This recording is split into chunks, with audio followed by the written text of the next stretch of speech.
¿Qué tal? ¿Qué tal? Muy buenas tardes a todas, a todos. Bienvenidos a este sexto conversatorio de The Patchwork Healing Blanket, la manta de curación.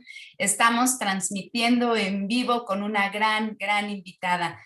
Seguramente van a disfrutar mucho su trabajo. Yo soy Yolanda Luna y me da mucho gusto estar con ustedes nuevamente en esta serie de conversatorios. Gracias a Marieta, que nos está invitando a colaborar con ella siempre. Y bueno, yo solamente quiero recordarles a todas y a todos que la convocatoria para The Patchwork Healing Blanket está abierta permanentemente. Pueden encontrar las bases en nuestra página en Facebook y enviar sus piezas para que sigamos haciendo crecer esta gran manta, pieza por pieza, país por país. Ahí en nuestra página de Facebook está toda la información. Esta transmisión que ahorita está en Facebook Live, también va a estar disponible la grabación en nuestro canal de YouTube para que todos puedan compartirla y verla cuantas veces sea necesario y que la conozca mucha más gente.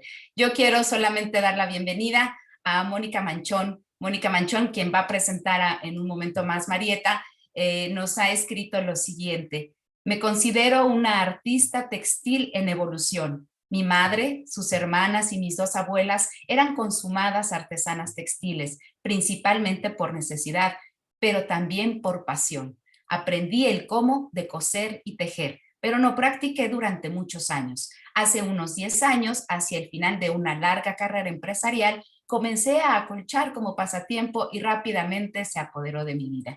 Empecé a hacer colchas a partir de patrones, pero eso no duró mucho. Preferí diseñar mis propias piezas.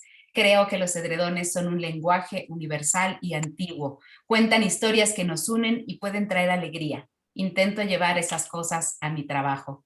Qué hermosas palabras, Mónica, bienvenida. Marieta, te dejo la palabra para que puedas introducir a nuestra gran invitada. Buenos días a todos. Buenos días a todos y buenas tardes, depende de dónde estás. Y gracias, Yolanda. Pues hoy tenemos, today we have the honor, I'm switching over to English. We have the honor of having Monika with us, Machon, who is a great friend, supporter of many women's projects, aside from being a very successful businesswoman and a wonderful companion to our wonderful friend, Richard Brom. And so we are very happy to have her here to participate and to give us all this knowledge that she has been studying throughout the few years now on quilt making and what are quilts and how did it get started and so on. So I would like to just tell everyone that this project is always open to everyone. That is, any woman who hears this conference at this time can join us. We have all the information can be sent to you, or you can see it on our Facebook page, Patchwork Healing Blanket, and see the conferences live that you may have missed and couldn't join us. You can catch them on YouTube at Patchwork Healing Blanket also channel. So again, thank you for even being with us here at this time. I know it's a little bit later for you in London, but we're so happy to have you here and get all that great information that you've been studying all these years, Monika. Please welcome to the Patchwork Healing Blanket Conferences. Thank you. Thank you. Es un placer participar en esta importante serie de charlas en apoyo al proyecto increíble, la manta de curación. Me gustaría agradecer a Marieta Bernstorff por invitarme, también a Yolanda, y agradecerles a todos los que están mirando o escuchando. Por favor, perdóname ahora por seguir con música en inglés sobre el tema el lenguaje universal de las colchas y edredones. So I'm going to carry on in English. Please forgive me. I am now going to share my screen, hopefully successfully.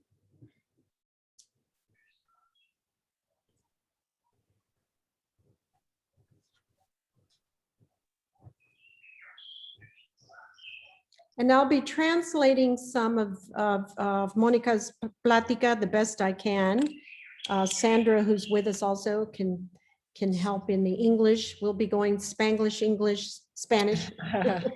Sorry, bear with me. We practiced this and now I have somehow, aha, here we go. Are you able to see my screen yet or not yet?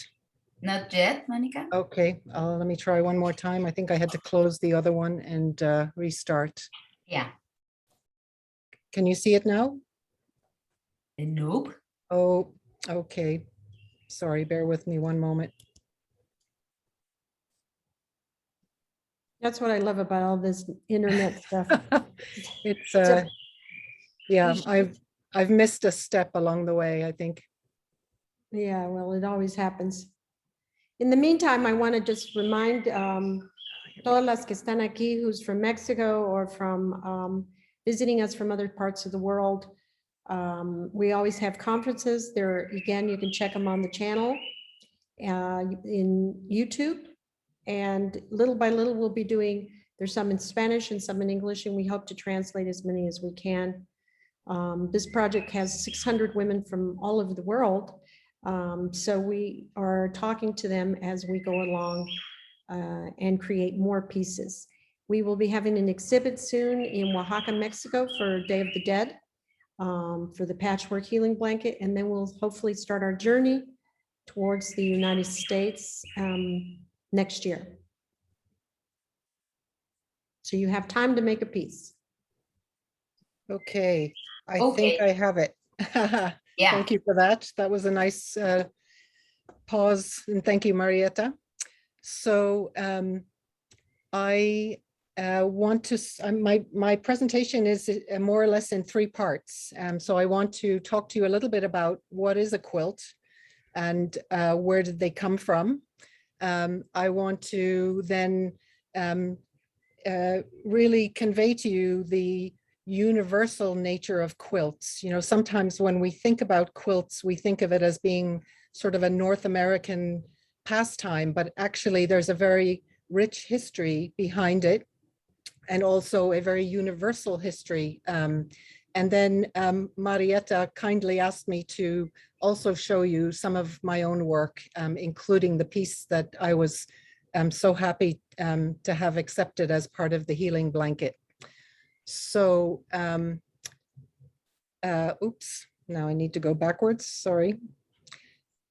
So first I want to start with, you know, what is a quilt? A quilt, I think one of the things I love about quilting is that there are some rules, but mainly it's a good thing to think of it as a fairly rule-free activity. So generally speaking, a quilt is 3 layers of material, a top layer, often a warm middle layer, and a back, and they're held together with stitches. And it's the act of stitching that turns it, the pieces of material into a quilt. So they're put together. But nowadays, art quilts very often only have 2 layers. So it's a very, you know, it's a flexible definition.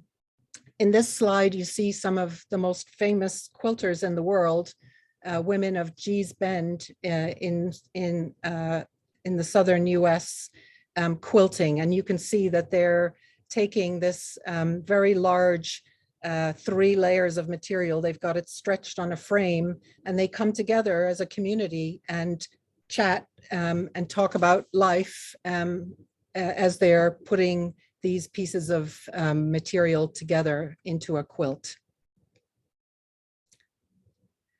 So quilts have been around for a very, very long time. There are fragments of quilts that were found in near Mongolia and Siberia, very ancient, couple of thousand years old. Quilted garments like the one you see here were made sometimes for armor to protect soldiers, sometimes for warmth. And this hunting coat, for example, obviously was made to be something very beautiful for an incredibly wealthy person in India to go out hunting. So quilts have had many interesting uses over time. So early on, quilts were what are called whole cloth. And what does that mean? It means that the quilting was done on a single piece of cloth, not the patchwork that one sees very much today. And there's a reason for that. Early cloth was incredibly expensive. It was handmade. It took a long time to make, especially the more precious the cloth was. And it would have been unthinkable unless the cloth were falling apart to cut it up. So what you saw instead was these elaborate, really tapestry-like quilts being created for warmth, for decoration, etc. And this particular style this particular quilt fragment is from Sicily, and it uses a quilting technique. You can see with the beautiful branches and leaves, for example, they're stuffed with the stuffing, usually in their individual pieces, and it's called trapunto. And I forgot to mention that the word quilt actually has the same origin as the word cojín, and it comes from Latin, as far as we know. So these whole cloth quilts traveled from Europe and then began to be made in America. And on the left, these photographs are not great, but it's really just to say that the techniques crossed oceans. And on the left-hand side, you see a piece of a French quilt from the 18th century, and they had started making very similar things in the United States around that time as well. So then what happened? All of a sudden, industrialization happened. Weaving became an industrialized rather than a pure handmade process.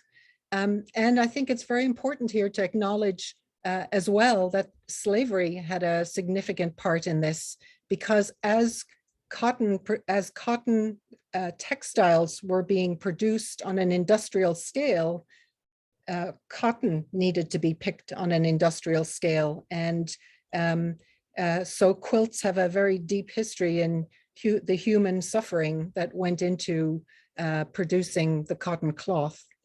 But what this did is the price of cotton textiles plummeted, and it became very affordable to many people. And this also led to people being comfortable piecing together quilts. And here you see a wonderful example. I should give a little mention here to the International Quilt Museum, because I did quite a bit of my research on that site, and I highly recommend to those of you interested in textiles to go to the IQM website, where they have an absolutely tremendous collection of quilts that you can look at online as well as visit in person.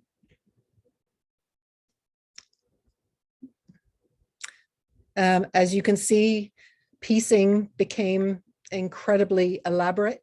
You have this tumbling blocks motif on the left-hand side that every beginning quilter fears. And then these very elaborate star quilts as examples of what began to be made as really, you can see these pieces are highly decorative. But piecing also was done by necessity. And here you have some quilts from the same quilt town that we saw in the earlier slide, Gee's Bend. And Gee's Bend has been quite famous for its quilt making for many years, since the 1930s, actually.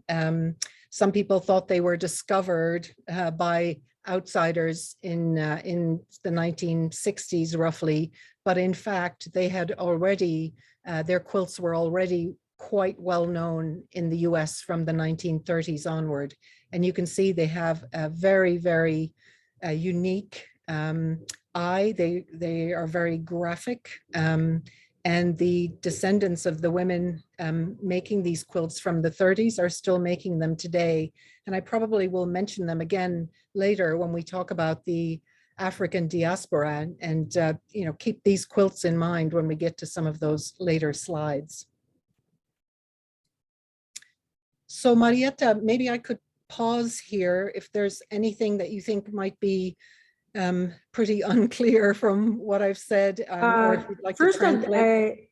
I think, if I'm not mistaken, I think most of the people that's on this might be speaking both languages.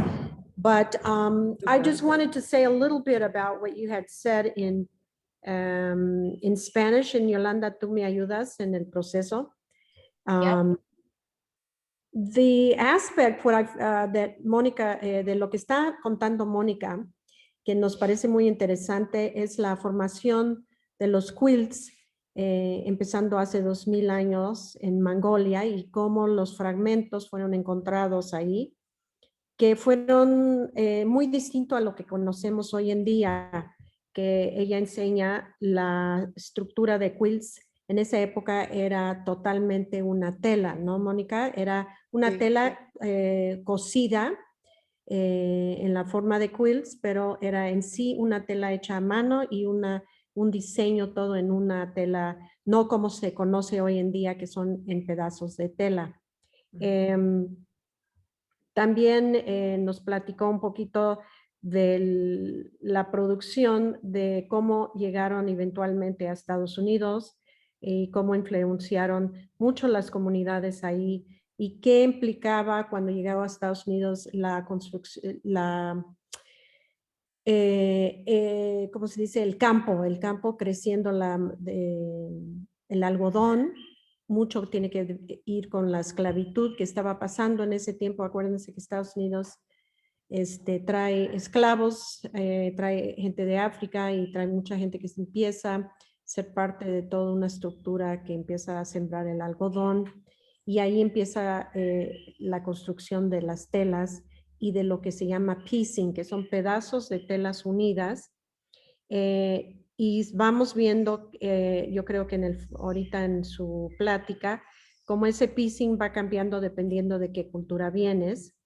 En el caso de que nos enseña, después nos enseña una elaboración muy, para los que sí saben hacer quilts, las que sí son maestras como Mónica pueden hacer esos quilts de estrellas y bloques, porque eso yo sé por experiencia con muchas amigas, es una de las cosas más difíciles para coordinar toda una cuestión para hacer quilting. Por eso las mantas son tan costosas cuando uno los compra.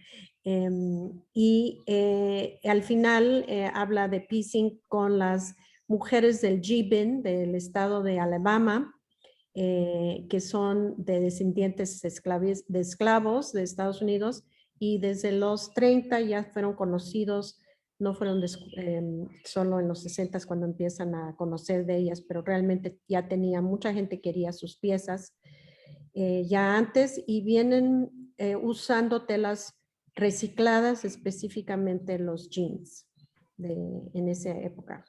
Bueno, lo dejo a Mónica para que siga, y lo demás lo decimos al final para que no perdemos Así es. esto, ¿no? Yo solo quiero resaltar, Mónica, Marieta, qué maravilla el poder observar la historia de los quilts. Es decir, está Siberia, está Mongolia, está Egipto, desde luego, y las piezas están resguardadas en museos. Es decir, estamos hablando de una actividad que se convierte de bien en arte, ¿no? Es un trabajo que sí surge en las casas, en las comunidades, algo muy doméstico, pero que trasciende y que incluso ahora lo podemos observar en las grandes galerías y museos. Por eso yo les recomiendo, cuando anden ahora por los museos, yo ya me he estado fijando mucho más cada vez que voy a un museo en las piezas textiles que hablan tanto de lo que somos y de dónde venimos. Un gran valor. Gracias, Mónica, por hacernos este primer recorrido, y vamos a esta segunda parte. Acompáñenos. Gracias. Sí, okay, so in this section, I want to show you how incredibly universal this form of textile work is, and what interesting things it has to say in so many parts of the world. I'm sure you're all familiar with these incredible Guna panels that are made in Panama and also in parts of Colombia. And this is a very intricate form of layering fabric to produce these absolutely gorgeous designs. And the designs can range from animals and birds that are familiar to the Guna people. But as you can see on the little panel on the right of this, the Guna people also have some things to say about the political climate and the environment that they live in. But these are absolutely gorgeous and very intricate and difficult work. In Peru and also in Chile, arpilleras have been made for a very long time. Some of them are beautiful stories of people's daily lives. You can see on the bottom the piece about the market. I have a couple of pieces. One is about a wedding. One has, a lot of animals, and then, of course, the people producing these also have a sharp eye for what is happening politically and in their communities, and you can see that they're depicting these in the upper works on this slide. So again, textiles as something decorative, something beautiful, but also having a language for giving the opinions of the artists about what is happening around them. I was so happy to find that quilting is alive and very well in Mexico. These are a couple of pieces that spoke to me of the many that were on display in the website of the Quilters de Mexico. And the one on the left is lovely because it's sort of a textile inside a textile. And the one on the right, just, really beautiful in taking from art history, Van Gogh, and also the Mexican themes that are scattered through this really gorgeous quilt. Marieta's work with the hormigas bordadoras de Tanivet. I've been so privileged to have a teeny weeny part in this with the women who are here, showing. I think this might be the shawl that went to London and other places. And you can see, the stories of their lives are woven into this through embroidery, through layering a couple of layers of fabric. And they have made so many panels like the one on the bottom left that are just, heartbreaking stories of the lives, the loss and the danger that they and their children and spouses and friends face in just trying to, make it through to a working life. This is a piece that I really enjoyed working on. Marieta had worked with Las Hormigas to tell the story of corn, and several panels were created by Las Hormigas to do that. And after the panels had been photographed, I think for a book, Marieta was kind enough to entrust me with them, and I turned them into a quilt. And so here you have the story of corn, colaboración con las hormigas bordadoras de Tanivet. So this one has a special place in my heart. Moving further afield, quilts are very much a feature of Chinese textile life, and the Quilt Museum has been collecting these also. These are absolutely gorgeous, and you can see very much the more oriental motifs that you would see in paintings also coming through in these quilts, which are wedding presents, for example, and just beautifully made. The Hmong people are largely from Vietnam. There are many Hmong people in the United States because the Hmong supported the US soldiers in Vietnam, and many of them had to then flee after that terrible war. And they have brought their traditions with them. There's a very large population of Hmong people in Minnesota, for example, and I have been to fairs, art fairs in the Midwest, where I've seen many pieces like the piece on the right for sale in the market. But again, I was so intrigued to see that they also have a storytelling tradition in their quilts. And just like the arpilleras and las hormigas and others, here they are depicting, you know, some of the more difficult aspects of their political life in quilts. You have beautiful quilts being made by the tent makers of Cairo. And I want to spend a few minutes talking about Sub-Saharan Africa, because these quilts, as you will see, have had an influence over centuries globally, and it's a very interesting influence. These pieces the pieces on the left are what are called Fonte Flags, and the Fonte is a group of people largely in Ghana, but I think they cross over some of the bordering countries also. And they, during the time of British occupation, started making, or actually they probably made these long before, but they started incorporating those themes into flags, which are kind of symbols of particular communities within the Fonte tribe. And they're really incredible, again, stories of everyday life, as is the funeral shrine hanging from Nigeria that you see on the right. Again, you know, really interesting signs and symbols that I think, if we move to the next page, you'll see, you know, very much an influence on these African-American quilts. From the one on the right is from the late 1800s. And if that doesn't look like a Fonte flag, I don't know what does.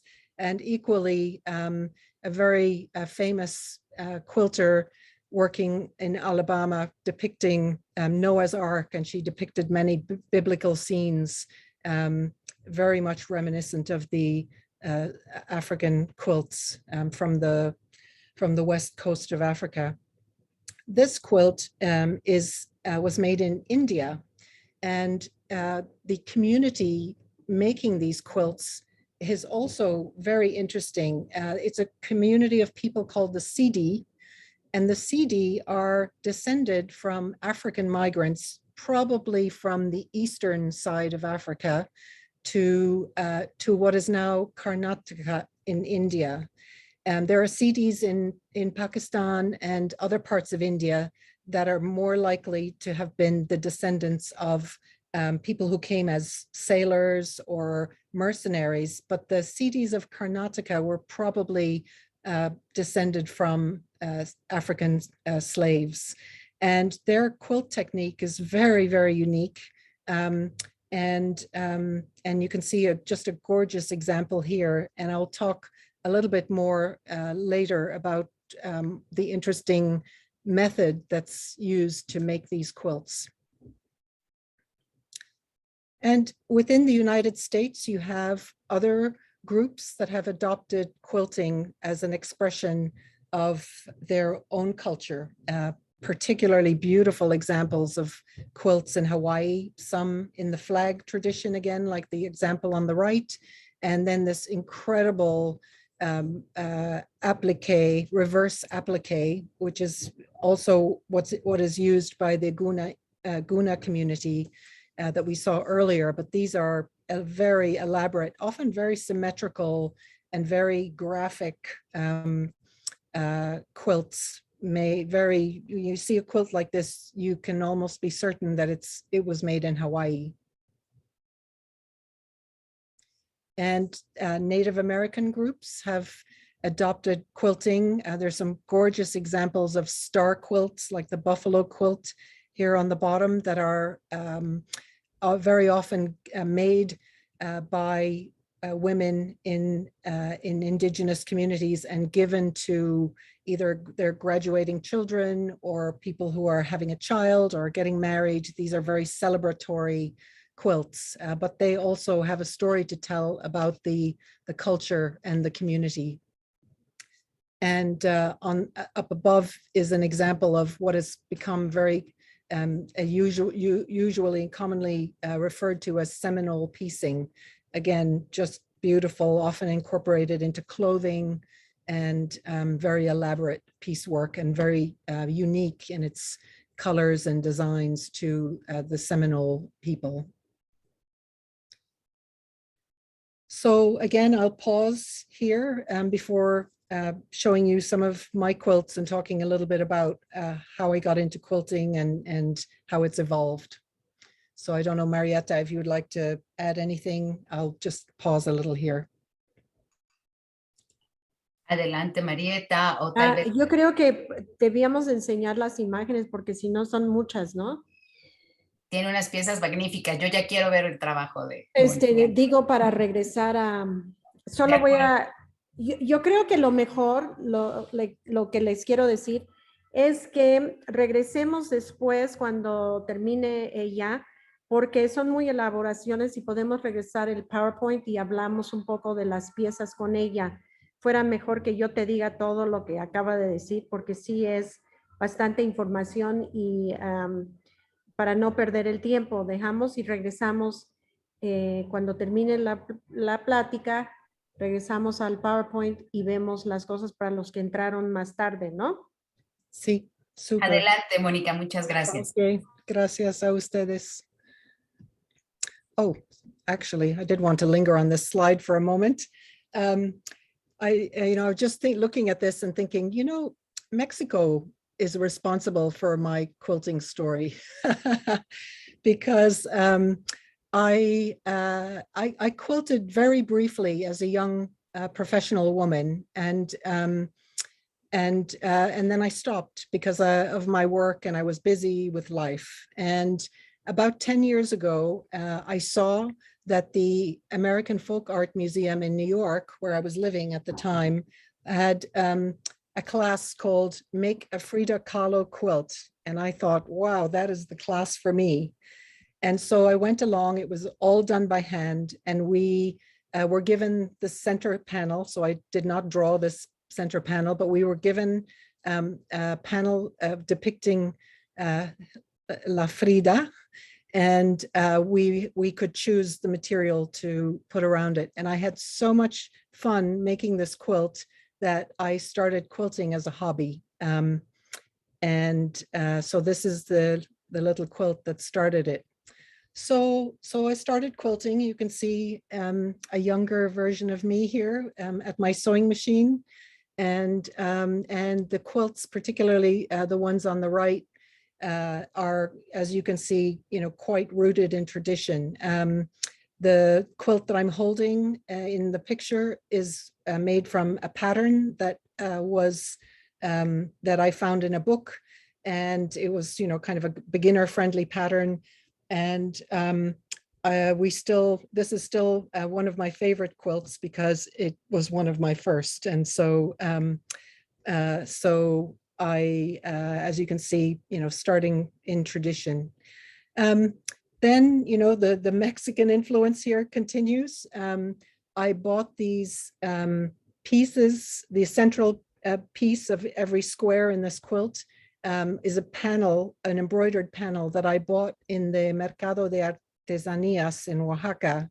And to me, these pieces look like they're otomi, but the women who sold them to me said, no, we made these in Teotitlan del Valle. So I am sure people on this call will be able to tell me a lot more about these panels, but they did make quite a beautiful bed quilt, and I very much enjoyed making this. And so this was kind of one of my own, I'll make it myself designs. Oh, and I should also note that I had 2 cats at the time, and they had to approve the quilts as I was making them.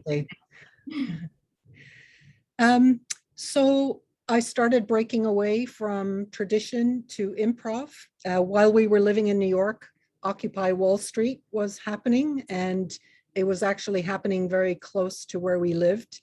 And it prompted me to make this more, you can see still the traditional piecing methods in here, but I'm starting to use photographs and words, etc., to kind of maybe tell a bit more of a story through the quilt. And it's very much obviously my story of the things that impressed upon my mind when I would walk down to the encampments of the people protesting.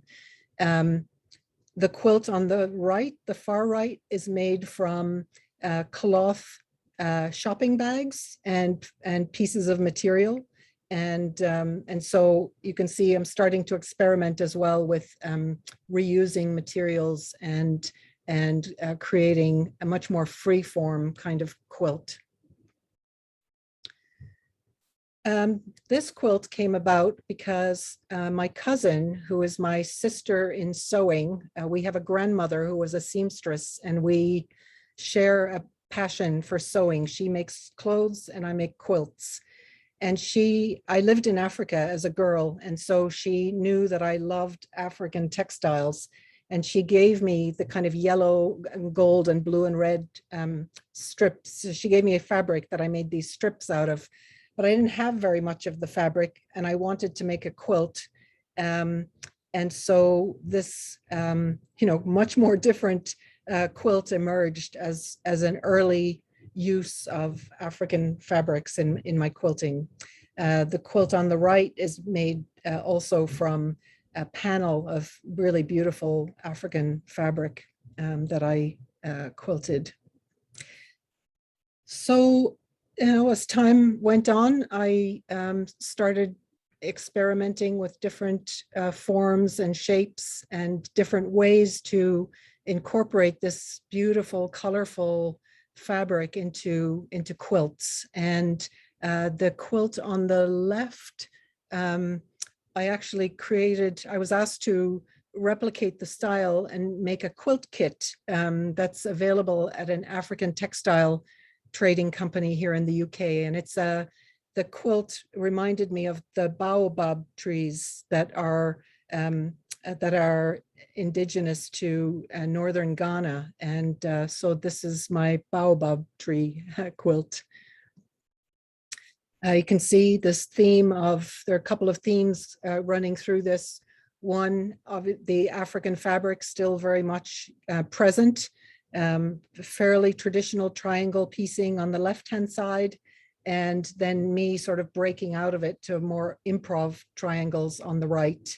And I should mention too that I really enjoy the actual quilting process, and I'm not sure if you can see it very well on the quilt on the right, but I carried the quilting the triangle theme through on the quilt. And I'm going to just go back because I haven't talked that much about the actual, it's the part that unites the layers of fabric. And on the left-hand side in this baobab tree quilt, I think you can, see that the quilting design is something that I wanted very much to be a part of the quilt. I've been making some pictorial quilts. The one on the left is actually a quilt about my favorite hotel, probably my favorite hotel in the world, but it's in Oaxaca, called Las Golondrinas.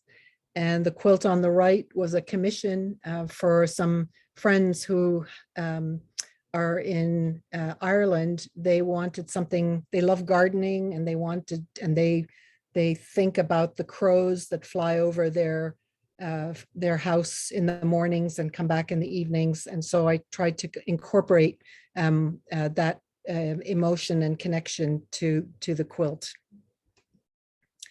This quilt has a lot of emotion in it. I made this quilt because I was so horrified at what had happened in Ayotzinapa, and there are 43 birds in this quilt, and I think for me they represent the souls of those young, almost children who were murdered there. If you remember, I talked about the kawandi, that made by the Sidi people in Karnataka. This was very intriguing to me. I only recently learned about the kawandi and the technique. It's not a typical quilting technique. It's worked from the outside in, all 3 layers together, and it's pieced and stitched as they go. Now the Sidi women do these on a very large scale, and they use little pieces of sari silk and cotton, whatever they can, and they sit and make these quilts by hand.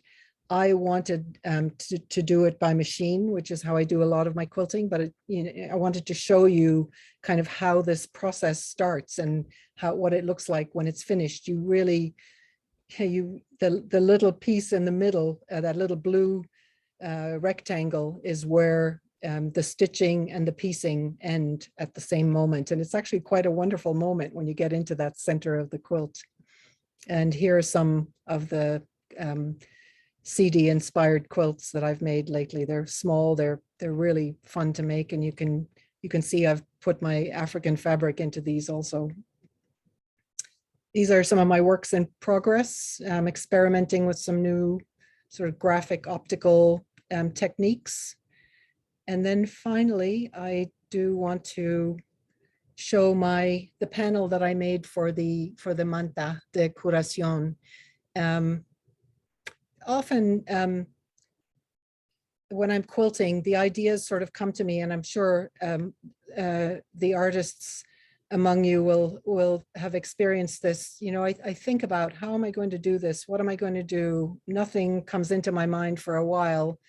And then it sits there, and all of a sudden, maybe I wake up one morning and I say, okay, I know exactly how I want this to be. And I start working on it.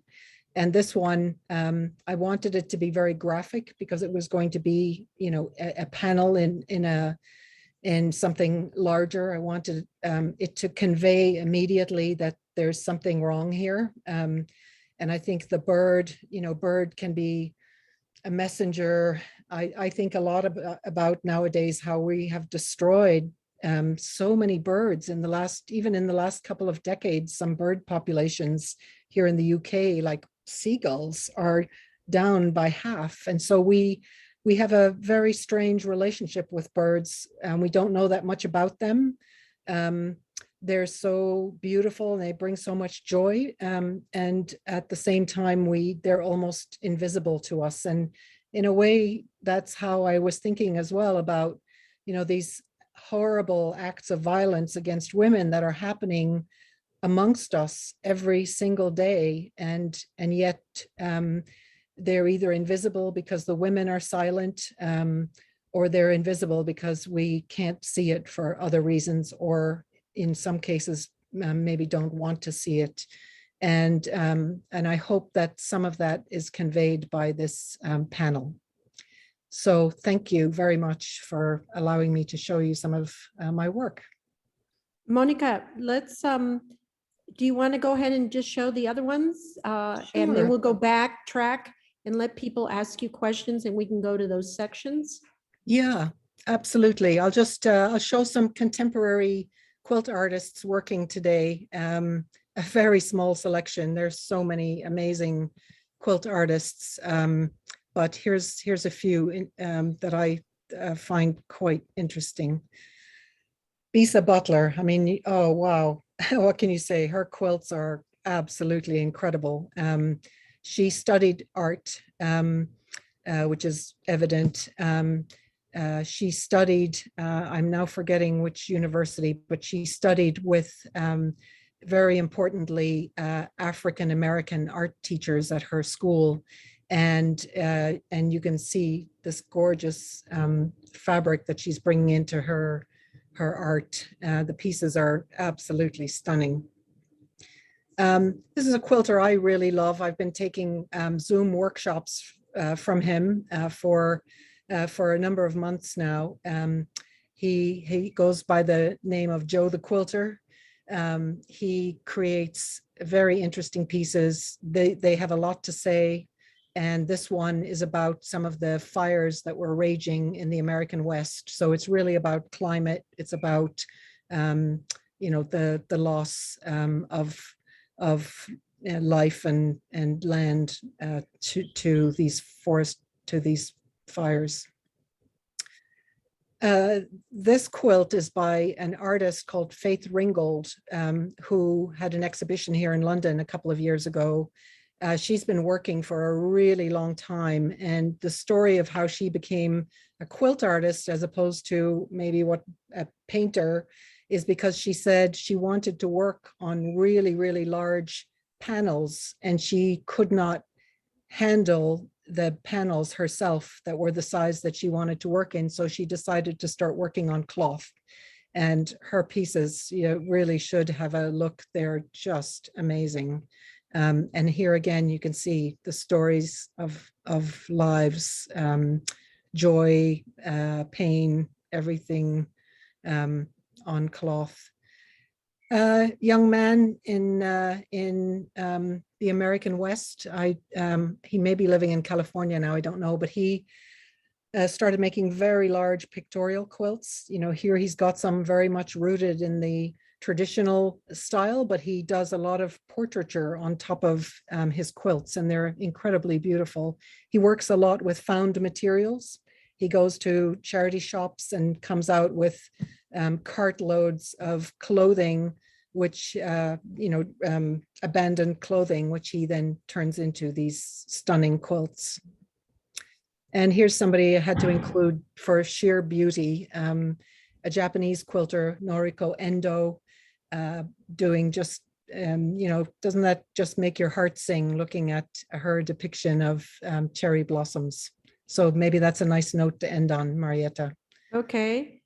Well, ¿cómo ven si regresamos a preguntas? ¿Hay preguntas antes de que empecemos a...? Tenemos algunos comentarios en Facebook. Mónica, primero, qué maravilla este recorrido. Dan ganas de seguir viendo. Maestra Lourdes, bienvenida. Todas las compañeras de Patchwork pueden abrir sus cámaras para que compartamos juntas con Mónica, si están de acuerdo. Un hermoso recorrido, tus piezas fantásticas, las piezas que nos has mostrado, dan ganas. Mira, la maestra Lourdes está en este momento trabajando, se está inspirando todavía más. Bienvenidas Excelente. todas. Hay comentarios en Facebook, desde luego felicitando tu trabajo, magníficas piezas. Dice Libet, que también está aquí acompañándonos, las tradiciones de cada cultura, cómo por medio del bordado y la unión de piezas de tela reflejan un contexto y tiempo de la historia. Es como un libro abierto, ¿verdad? No sé si algunas de las que están aquí quieran hacer alguna pregunta, comentar. La verdad que es un trabajo bellísimo el que nos has presentado, Mónica. Muchas gracias. Maestra Lourdes Almeida, te veo muy contenta. I just want to say it's gorgeous. The work, your work. Thank you so much. Thank you for sharing. Thank you. And what I want to ask, si no hay otras, why don't we talk about something that I thought was very interesting for a lot of these is lo que se llama piecing. ¿Qué es piecing? Porque sabemos que quilting son 3 niveles de tela. y ahora en ocasiones usan 2. Pero piecing es que viene siendo realmente reciclando, ¿verdad? O ¿cómo es el piecing? ¿Qué es exactamente cuando hablamos de piecing? Uy. Estamos muchos ahí, ¿verdad? Right. So put on the back of something, you might not see it all the time, although the back, sometimes people piece the back also. Saying my internet is a little unstable, so please bear with me. The piecing is usually done on the front of the quilt, and it refers to creating a design from many pieces of fabric. So, for example, when you saw the star design, you know, that has lots and lots of little diamonds that are sewn together, and then eventually they become the top of the quilt. The piece behind me that you see, all these little triangles, in this, for example, I took a square of fabric and I sewed a little triangle to one side, and I made lots and lots of those, and then I arranged them into the pattern that you now see on this quilt. And so the piecing refers to all that stitching and sewing that goes into the quilt design, the front of the quilt design. And also you have texture, like in the dove for patchwork. La pieza que hizo para patchwork, ella usa, si ven la textura que hay en el blanco, eso es por, ¿tú lo haces cuando estás creando un quilt? Yeah, you come up with that, or how does that work? Yeah, that's a great question. I think probably every quilter will handle that a little bit differently, but usually I make the top of the quilt design first in a way that I find pleasing ultimately. And then I think about, okay, I've got to now quilt it to get the 3 layers together. And so the quilting becomes, and it creates that texture. So if you quilt more closely together, for example, the quilt will get stronger. The texture will probably be, it will be a more dense texture, and it can very much enhance or take away from the quilt, the design that you've made. For example, you could alter the design by having a very strong color of thread when you're doing the quilting, or you could make individual designs in different parts of your quilt that then, you know, become also part of the art form that is the quilt. You know, some people do it by hand. It creates a different effect. I tend to do it by machine, sometimes a combination of hand and machine. And again, it produces a different texture, a different look. Yeah. So para decirles a las, we have 2 really good embroider and young women who are very into this, Ludmila y Monika, who's here.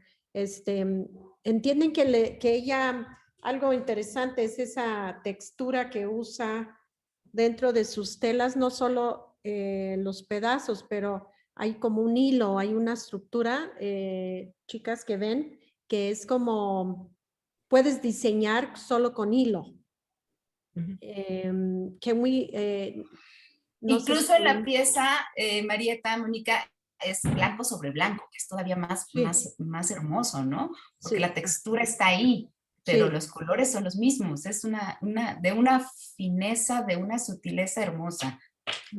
Y eso porque es interesante cómo se usa en diferentes formas de quilting y la historia de quilting, como nos enseña Mónica, porque hay la artista que ella enseña al final, Faith Ringwald, pues ella viene de una tradición muy importante de arte contemporáneo como mujer artista que no la pelaban en una época de Estados Unidos, y ella empieza a hacer quilting por muchas razones, pero su tradición como afroamericana y también el hecho de que era la primera vez que veíamos quilts en muchas de las exposiciones de mujeres en el tiempo. Ella es contemporánea con Judy Chicago.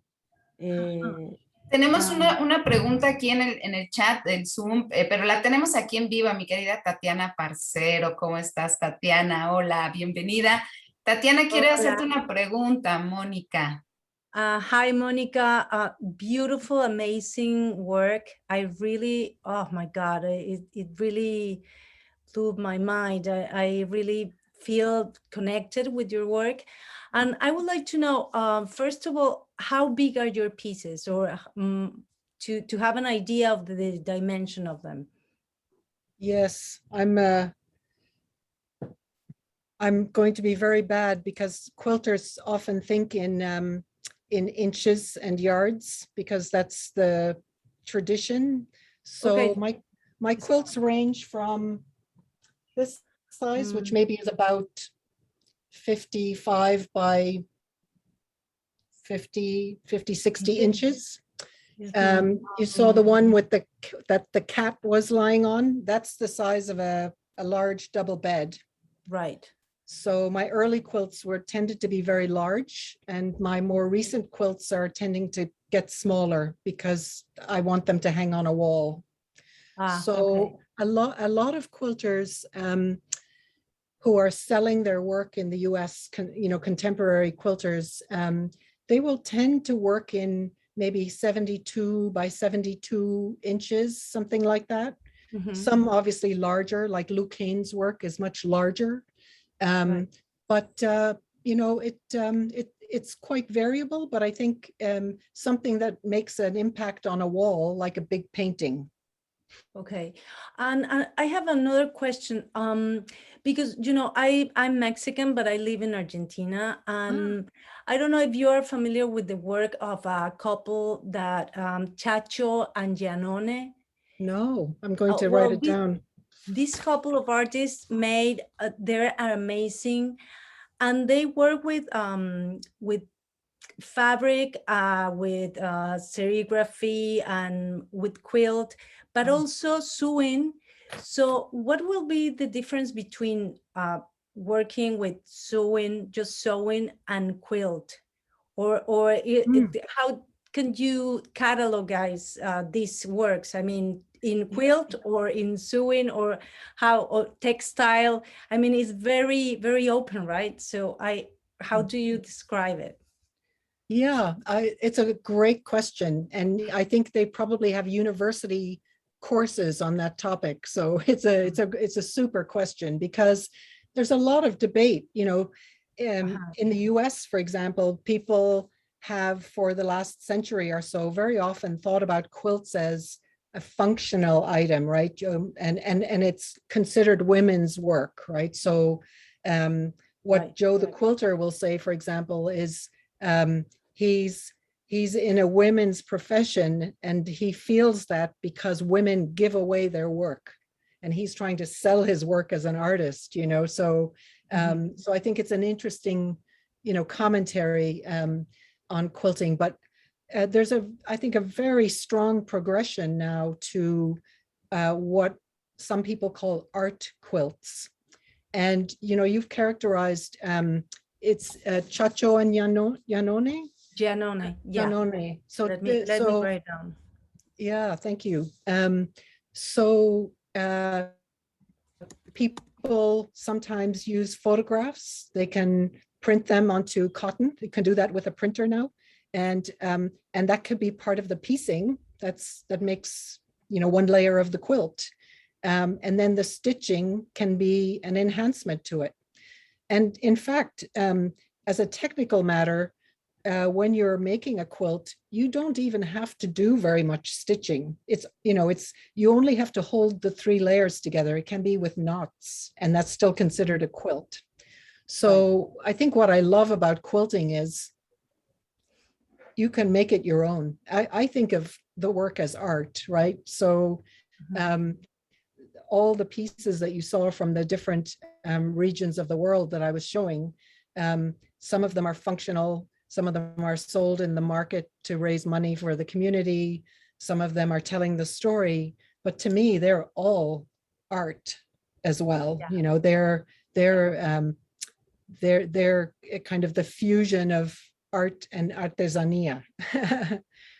Yeah, and you know, when you were mentioning these quilts with storytelling, remind me this tradition in Mexico with the amates, with papel amate, and they are all codices, you know, because they were telling stories as well. So Absolutely. And if you go to the website of Quilters de Mexico, you'll see these motifs incorporated into the quilts. It's really cool. Oh, okay, great. Thank you very much. Thank You're you. Queríamos, Tatiana, ¿lo quieres decir en español para las que no hablaron inglés? Ah, sí. Bueno, le pregunté que cuál era más o menos la diferencia entre hacer el quilt y bordar, porque como que es muy amplio todo el espectro de el quilt, o sea, hacer este tipo de trabajo, la gente que se dedica también a coser o el arte textil, es como muy amplio. Y yo le preguntaba si conocía una pareja de artistas argentinos que se llaman Chiacho y Gianone, que lo puse acá en el chat, que se dedican básicamente a hacer también obra con textiles, pero combinan tantas técnicas que le preguntaba como dónde se podía ubicar, ¿no? Un poco, o cuál era la diferencia, en dónde podíamos ubicar el quilt y el textil o el bordado. Y después también le hice un comentario sobre, bueno, que cuando ella hablaba de que en los quilts se contaban historias o eran protestas, según el país donde ella lo refirió, algunos de África, a mí me hizo recordar lo que se cuenta también en el papel amate o en mismo los códices, que se cuentan historias, o sea, se cuentan como la historia de un país, de un momento, y son tradiciones. Así que bueno, más o menos creo que fue eso lo que hablamos. Es una de las cosas interesantes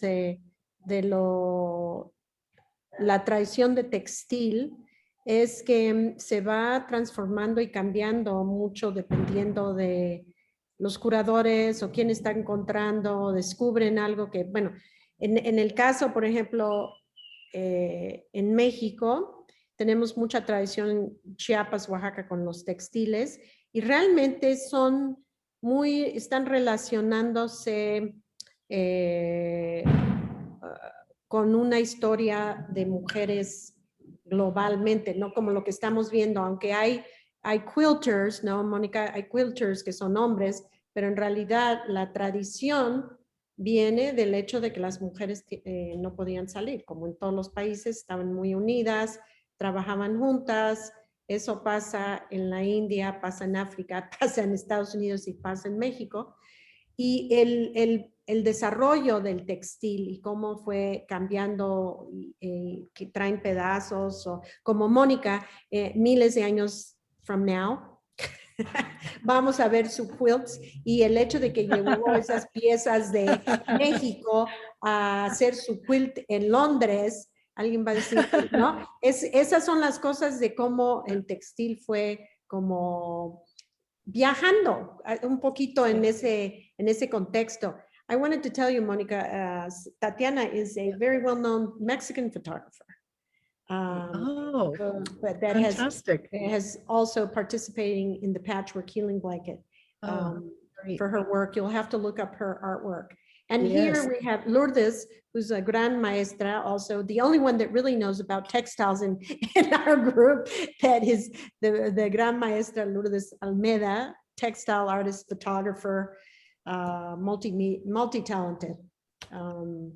And I enjoyed her talk very much. Yes, and you've met Sandra Maria Elena, who is another artist We have quite a few art women here from Mexico, photographers, Elivet, Marga, who finished a piece recently. Pero no las vemos, chicas, tienen que poner su video porque ahora sí ya no las vemos. Nos gustaría verlas a todas. Vemos. Sí, Mónica, yo quiero preguntarte algo. ¿Cómo encuentras tus temas?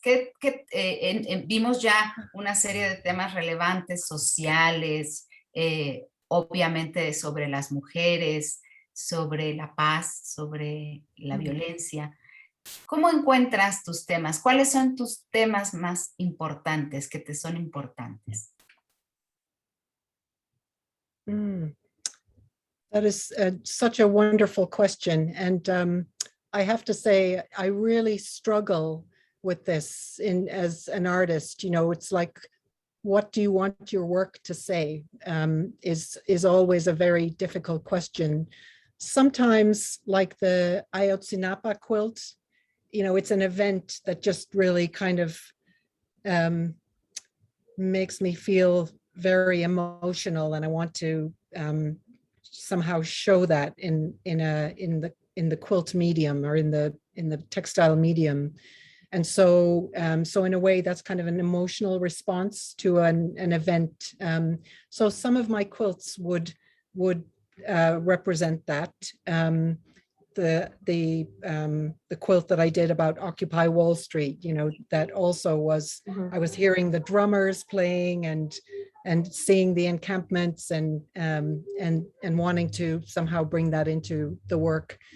But then there's also a part of me that wants, and obviously the Patchwork Healing Blanket, that was very much also an emotional response to, you know, just this incredible project that you're, you know, all involved in. And, you know, Marietta is a great source of inspiration for me, because if there's anyone who can make people aware of the things in the world that we should be aware of and should be you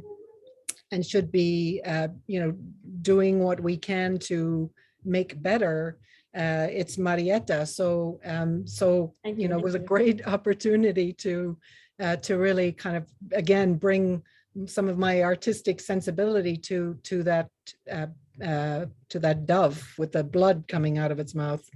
But in the case of the African fabrics, for example, that's a memory for me. You know, my mother and I used to go to the market in Kumasi in Ghana, and my mother sewed some of my clothing at that time, and we would choose materials together. I love color, so those textiles really speak to me.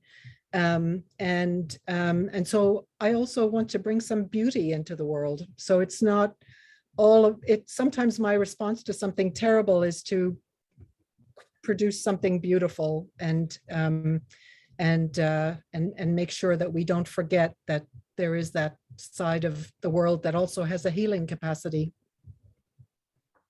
Also, I think that we women tend to, this is what's nice about the project, and welcome Flora and Sonia to the Patchwork Conference platform conversation.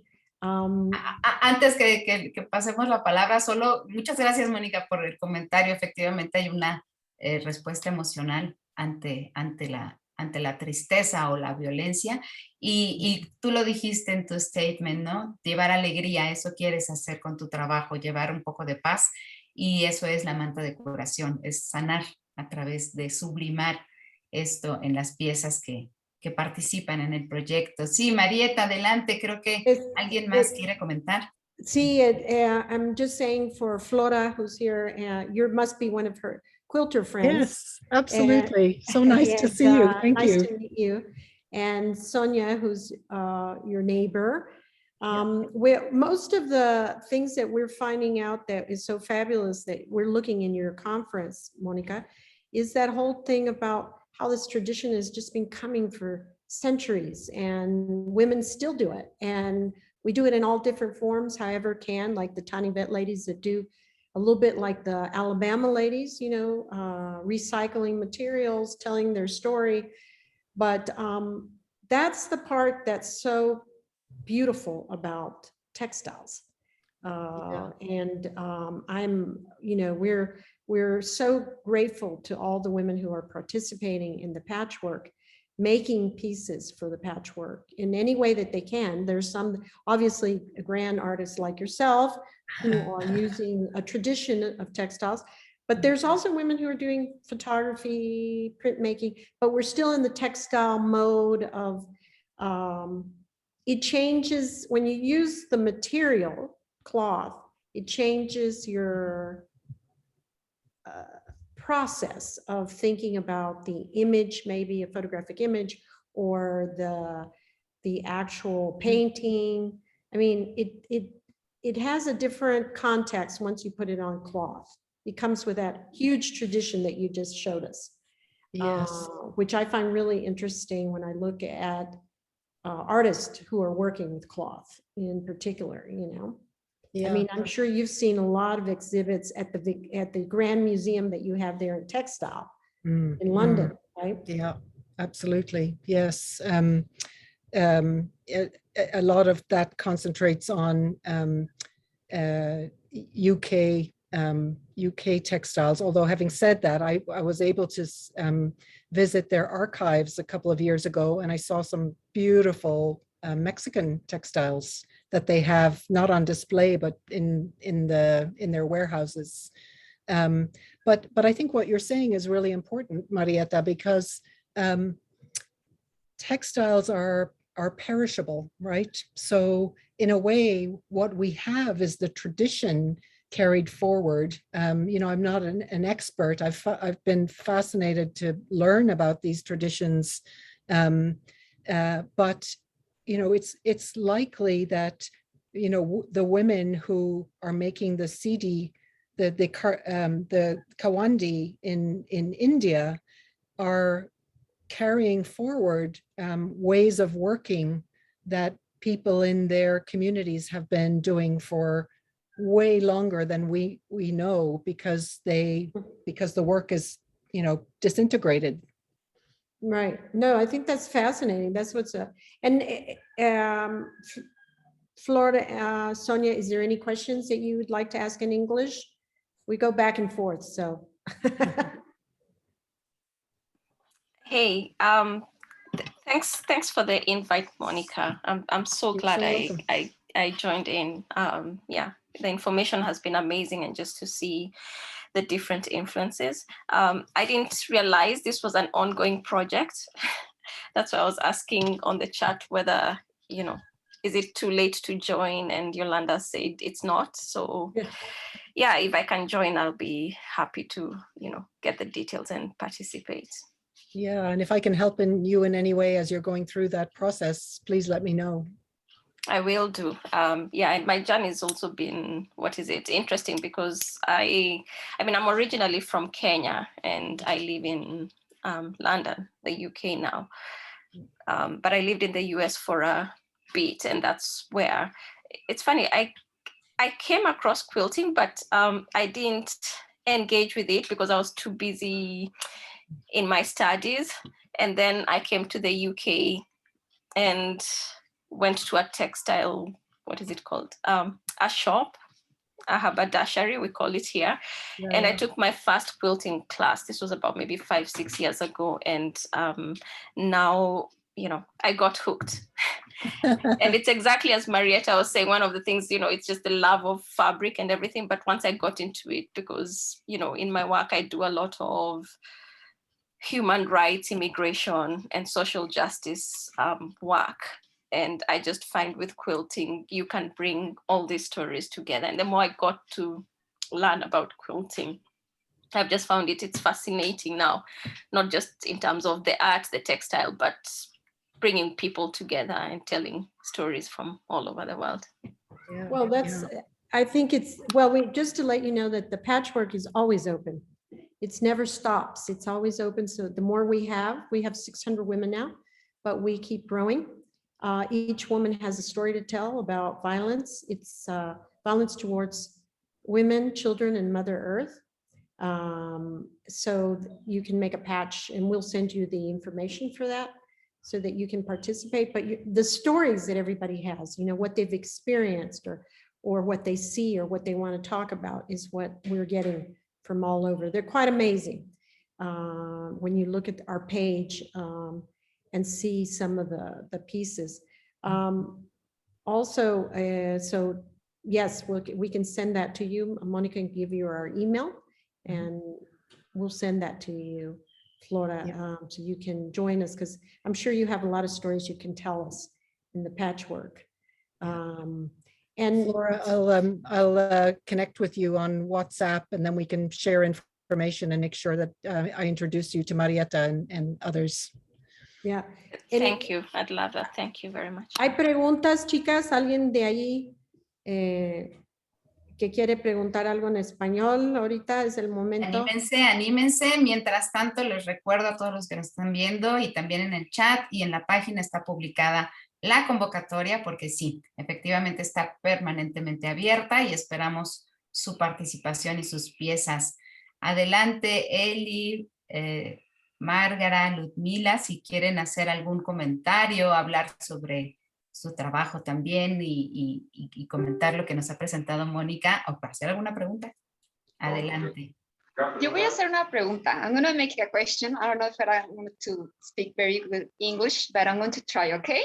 Absolutely. Okay. How you planning your piece? You make a draw. How you plan the colors? How you plan the story?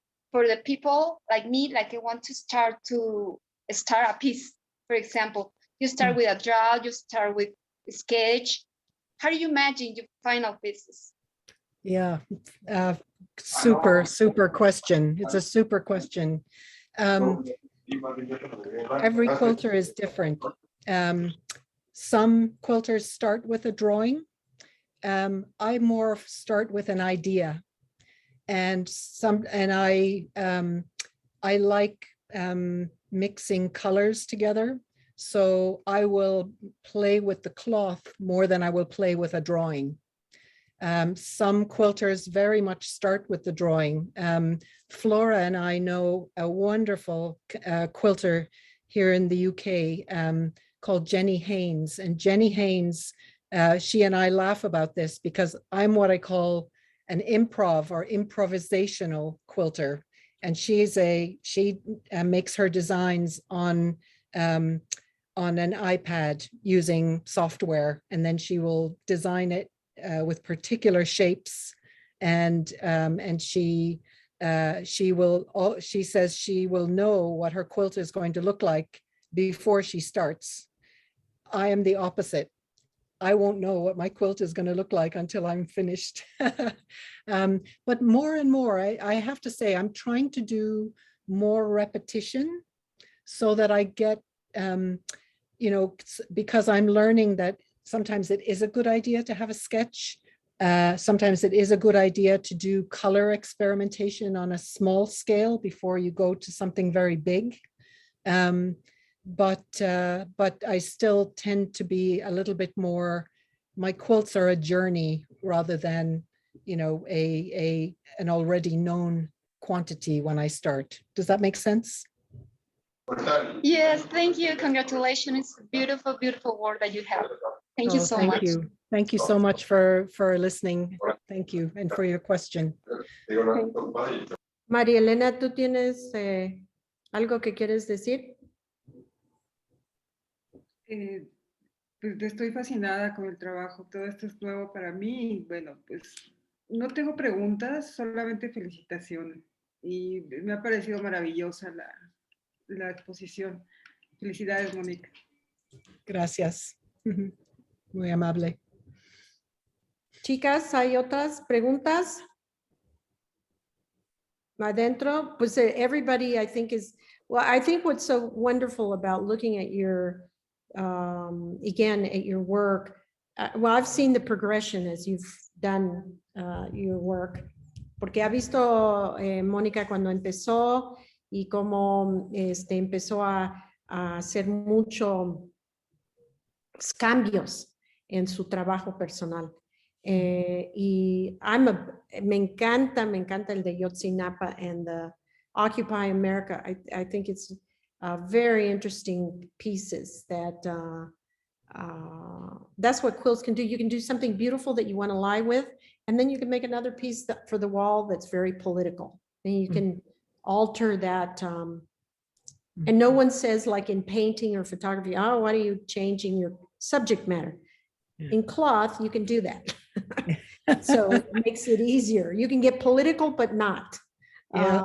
You can make something commercial, but not. You know, I think this industry, and I'm going to say this in both Spanish and English, esta industria es una de las industrias más, ¿cómo se dice? Successful. Es una de las industrias más grandes.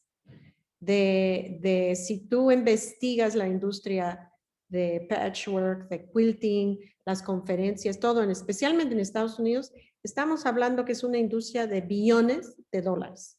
Sí, sí. It's humongous amount of money of women active in the patchwork and the quilting, applique and all that. It's $1 billion industry. Y esas son mujeres que tienen el mismo interés de que van a las ferias y las exhibiciones en California, que yo fui a ver una exhibición de quilts. Casi me caigo cuando veo los cuartos y cuartos de mujeres y industrias que vinieron para enseñar telas, máquinas, porque ellos usan, cuando hacen quilts ahora, usan máquinas de costura muy elaboradas, que yo solo miraba la máquina así como un Rolls Royce de máquina. Ahora, right now, there is a new machine, Swiss. Do you know, Monica? It's a Swiss machine, sewing machine that costs a lot, but it's special for quilting. Yes, I have one. Yes. And you know how much it costs. Next time you have to show us the machines. Yes. I have a very good friend, and my sewing machine, when she saw it, she said, for the money you paid for that machine, you should be able to point to the machine and say dress. Exactly. Well, it's pretty amazing, because if you think about quilting, the traditional, I've seen a lot of talks on quilting, and one of the interesting things about the quilters, the serious, like Liga de la Leche, ya sabes, estilo eso en Mexico, where there are rules. There are very big rules for quilting.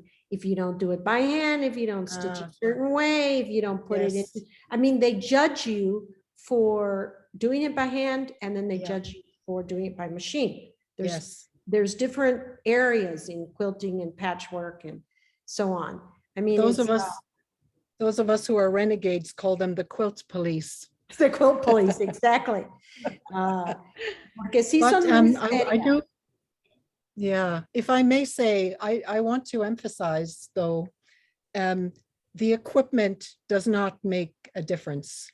It might allow you to do more things, but you can be a master quilter with no machines, a small machine. You know, it is not dependent on your expenditure for toys. You need ideas and passion and some fabric. You know, it could be from anywhere, recycled, doesn't have to be cotton, it can be many things, and you need maybe a needle and thread and a good scissors. Yeah, that's and a lot of patience. Yes. Yes. I agree with you, Monica, and I don't care if there is police, quilters police. I don't want to be a part of that. I'm with you. nobody needs to come too close to my quilts. They can Well, speak without that. Well, Lourdes has done some amazing, always teaching us in our group, some amazing things that she's created with photography. Because here you have a few of the group of the photo book, which are they're photographers, not only working now in textiles for this project. But I think it's pretty interesting to see that there is it isn't algo que hace tu abuelita, something that your grandmother does. It's a real area of art, contemporary art, as well as traditional arts. So it's pretty vast. And we just got to see some of that, Monika, and we're so grateful that you shared some of that information with us. We're going to have to research it and look into it because there's some interesting stories there to look at. And know that you can see this conference again on YouTube Patchwork Healing Blanket page. You can just keep looking at it until you feel like you've researched everything you want to. For example, Monika, I want to share with all you. I'm keeping all the t-shirts of my grandson, even he born.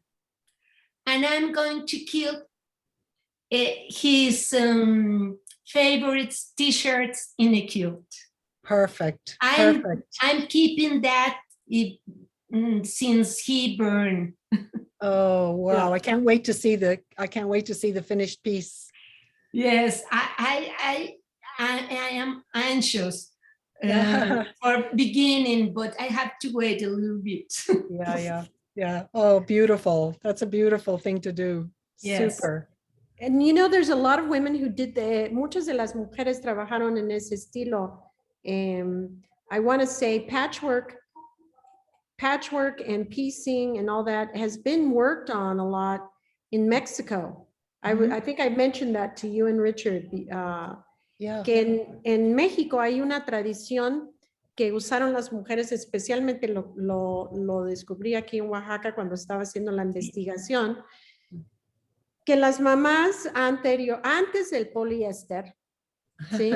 Era una tradición en las familias de bajos recursos de reciclar las telas para hacer cobijas para la cama, para el colchón, para las puertas. Yo vi muchas cosas por todas las casas en Oaxaca. Una señora de San Agustín que hizo sábanas como un modo de economía, que es una parte muy fuerte de toda esta industria, es que les da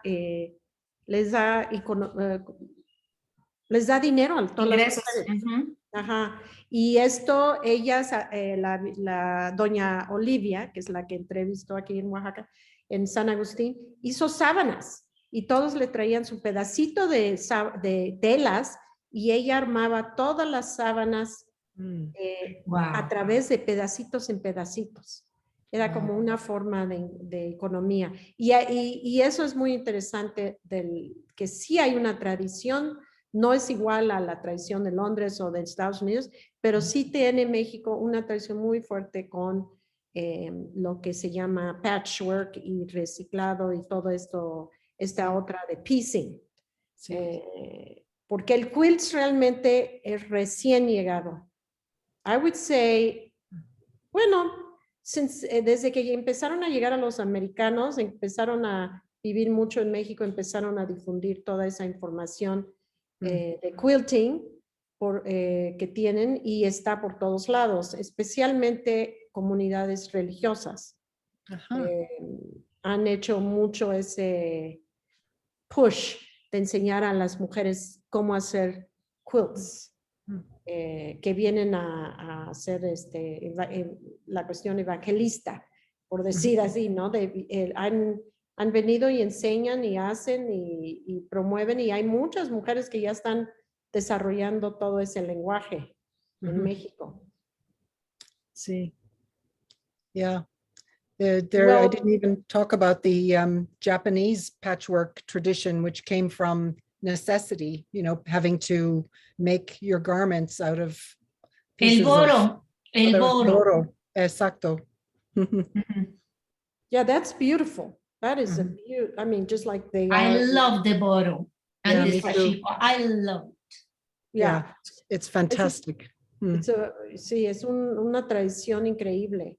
Si te gusta tela, es impresionante ver eso. Well, Monica, I would like to thank you. Gracias a todos por estar aquí. Thank you all for being here, listening to us. We're not seeing all of you. Richard, thank you. Sonia, thank you. And being around and listening to the patchwork. I hope we get to take the Patchwork Healing Blanket to London and work with everyone there. That's our mission, is to make sure that we get to every town, every city, and every country to tell the story of violence towards women, children, and Mother Earth. Do you know Mrs. Rhodes in person? Because you may ask her. She has that beautiful museum. With the textile museum. Yeah. I'm not in her circle, unfortunately. But you never know. I think we, just a story on the side. Ayer vino un grupo de americanas a visitar y les enseñé el patchwork. I'll switch it to English in a minute. Y les enseñé el patchwork, unas piezas y unos libros. Y la señora de 80 años que vino en ese grupo comentó lo que le había pasado a ella a los 20 y algo años, violencia contra ella. Y cómo no tuvo alguien con quien contarle la historia. Y estamos hablando que ya tiene 80, ya pasó todo, ya está bien, tiene su vida. Pero a ella le pareció tan importante el proyecto que quiere apoyar en todo lo que pueda y informar porque exactamente le pasó eso a ella. So I was saying that there was a group here that I was showing the patchwork, some of the patchwork pieces and cloth books. That's another new part to the Patchwork Healing Blanket, cloth books that are photo cloth books that are coming. And one of the things that I was talking about, I was telling her why we're doing this due to all the violence towards women, children, and the Mother Earth that I just mentioned. And she said, I'm 80 years old, and I want to tell you that it happened to me. I was physically violated when I was young, and I had no one to tell. It was my generation, or whatever. So what you're doing now is so important for so many women, because had I had something like this years ago, my life would have been a different situation. And it took me much longer to recuperate in the process of doing this. So she was very moved by the project and wants to participate. The women in the group are from 6 years old to 85, I think is the oldest participant. Wow. So we have a wide range of gals. And so we're just so grateful. So spread the word. Dílenle a todas. Thank you. And thank you. We hope to see you soon, Monica, either here or visit you someday in that wonderful museum. Ha sido un placer, ha sido una delicia, Mónica. Muchas gracias. ¿Quieres decirnos algo para terminar, Mónica? ¿Algún comentario final de tu parte? Well, I just want to say thank you so much for including me in these wonderful conversations. It's been such a pleasure to meet you and to learn more about my sister artists in other parts of the world. Thank you. Thank you very much. Ahora vamos a tomar, antes de irnos, una fotografía del grupo, si nos permiten. Quiero que todas se pongan dispuestas, Sonia, y que sonrían, porque ha sido una charla deliciosa. Muchas gracias, Mónica. Gracias a todos. Abran sus cámaras. Sonia, Richard. Bye. Richard, que es el esposo de Mónica, que está trabajando en casa mientras está escuchando la conversación y no nos escucha porque está seguramente trabajando. Vamos pues a tomar la imagen. Sonrían. Listo. Muchas gracias a todas. Gracias, Mónica. Thank you very much for coming. Bye-bye. Thank you. Thank you for having me. So such a Chao. pleasure. Gracias. Wonderful. Chao. Ciao, gracias.